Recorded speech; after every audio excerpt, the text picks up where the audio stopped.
उस दिन हम दोजख से पूछेंगे कि क्या तू भर गई? वो कहेगी कि कुछ और भी है। और बहिश्त परहेजगारों के करीब कर दी जाएगी कि उनसे मुतलक दूर न होगी। यही वो चीज है जिसका तुमसे वादा किया जाता था, यानी हर रुजू लाने वाले, हिफाजत करने वाले से, जो रहमान से बिन देखे डरता रहा और रुजू करने वाला दिल लेकर आया, उसमें सलामती के साथ दाखिल हो जाओ। ये हमेशा रहने का दिन है, वहां जो चाहेंगे उनके लिए हाजिर होगा।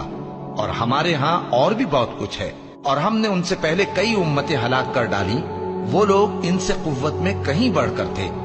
फिर वो शहरों में गश्त करने लगे, क्या कहीं भागने की जगह है? जो शख्स दिले आगाह रखता है या दिल से मुतवज्जे होकर सुनता है, उसके लिए इसमें नसीहत है।